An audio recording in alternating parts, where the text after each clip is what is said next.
Caríssimos irmãos e irmãs, o texto de Mateus que estudamos hoje está no capítulo 7, do versículo 1 ao versículo 14. E ele vai trazer para nós 5 perícopes que vamos comentar a partir de agora. A primeira está sob a figura do cisco e da trave, ou seja, fala do julgamento. E o que o cisco e a trave representam? Que representam para nós limites. Limites ao nosso julgamento.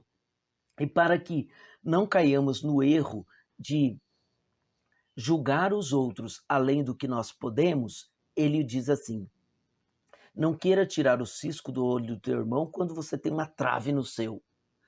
Isso quer dizer que nós não podemos assumir a posição que não é nossa, a posição de juízes. Porque o juiz é aquele que numa relação ele não está envolvido. Por isso que ele pode julgar imparcialmente, não é? Sem prejudicar uma parte em relação à outra por vontade própria. Mas o que isso tem a ver com as nossas relações? E a gente pode até ter dificuldade com relação a isso, por quê? Porque o pai tem que tomar atitudes em relação ao filho, o professor em relação aos seus tutelados, uma autoridade sobre aqueles que são subordinados. Então quer dizer que eu não posso fazer um julgamento? Não é que eu não possa, mas aqui a palavra melhor não é julgamento, é avaliação. Julgar no sentido de julgar, e um julgamento, ele necessariamente pede uma condenação ou absolvição. Então eu não posso condenar nem absolver alguém porque eu não sou Deus para entrar na sua consciência e julgar ou condenar as suas motivações. Agora, a atitude nós podemos avaliar e dizer se é algo positivo ou negativo, não é verdade? E assim, então, eu posso avaliar como pai o comportamento do meu filho e dizer para ele, olha, essa sua atitude está equivocada, então faça de forma diferente. Assim como um professor orienta os seus alunos para que ele tenha um melhor desempenho, assim como um superior vai corrigir o seu subordinado para que a tarefa que ele esteja desenvolvendo seja uma tarefa adequada àquilo que se espera. E uma figura que talvez possamos entender muito bem é quando Jesus está diante, não aqui no Evangelho de Mateus, mas no Evangelho de São João, com a mulher adúltera, não é isso? Ele recebe a mulher e ela é acusada de adultério, flagrante adultério, ou seja, isso aconteceu. Jesus, por sua vez, ele não diz que o fato não aconteceu, mas ele reorienta. E mais, ele diz, olha, eu poderia te condenar, mas eu não te condeno. Eles não poderiam te condenar, mas eles poderiam te orientar. E qual é a orientação que Jesus faz? Vai e não peques mais. Ou seja, não nega o fato, mas reorienta a vida. Esse é o sentido. E aí nós percebemos que isso resulta numa máxima também muito importante. Ou seja, não faça com aquilo que você tem de bom, que você recebe de bom, um desprezo, não é?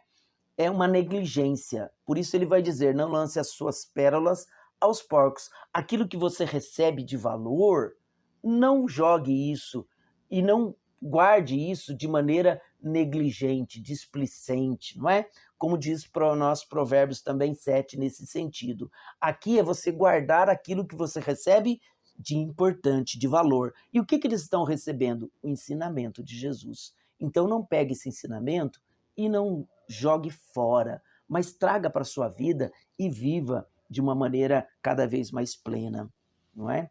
A oração que é logo na sequência nós deixaremos para a nossa conclusão. E vamos então para a relação com os outros, que é outra máxima que ele traz. E o que é uma máxima? É um ensinamento curto para que você grave uma importante lição de vida. E a outra é a regra chamada regra de ouro do Evangelho. Ele diz, portanto, tudo aquilo que quereis que os homens vos façam, vós deveis fazer a eles também. Não é? Isso é a lei e os profetas. Aqui Jesus traz duas realidades muito importantes. Se você obedecer essa lei, essa regra, que não era do Evangelho, mas é uma regra antiga, mas a regra antiga dizendo, não faça para os outros o que você não gostaria que os homens fizessem a você, ou seja, não haja. de forma negativa. Aqui Jesus muda o sentido. Ele diz: faça, mas faça o quê? Faça o bem. Aquilo que você gostaria que os homens fizessem a você, faça aos outros. Porque se você fizer o bem, você vai cumprir a lei e os profetas. Veja, Jesus habilmente nos ajuda a entender e a condicionar a nossa vida e a nossa mente para uma atitude positiva. E se fizermos isso, nós vamos evitar o mal, portanto, nós estaremos praticando a lei, porque a lei nos ensina ou nos conduz sempre a fazer o bem. E aí, então, depois disso, tudo isso vai depender de uma decisão nossa, que nem sempre é fácil escolher e decidir, não é? Daí a figura dos dois caminhos. Olha, existem dois caminhos. Um é largo e fácil, que você pode fazer o que quiser sem pensar nas circunstâncias ou nas consequências. Agora, o que eu estou te ensinando é um caminho difícil, é um caminho exigente, mas esse caminho vai te levar à liberdade, vai te levar à vida e à salvação. Por isso, procurai entrar pela porta estreita. Qual é a porta estreita? É a proposta que Jesus está nos trazendo, que ele sabe que não é fácil, mas é o único caminho que conduz à plena vida. Agora, como que eu consigo fazer isso? Daí vem a importância da oração novamente. Não é? Então, se me falta capacidade, eu devo pedir a Deus. Se me falta condições, eu devo pedir ao Pai. Se me falta atributos, eu devo pedir ao Pai. Se me falta forças para passar pela porta estreita, eu devo pedir ao Pai. Por quê? Porque necessariamente aqui nós temos uma outra lição fundamental.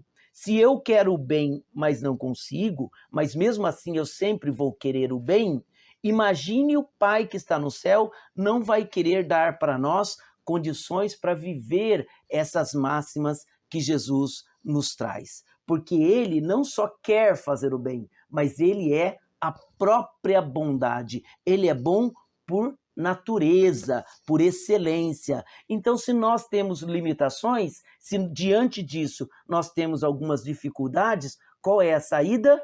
Voltarmos de novo para o Pai e pedir: Senhor, me concede a graça de viver aquilo que o Senhor mesmo me propõe.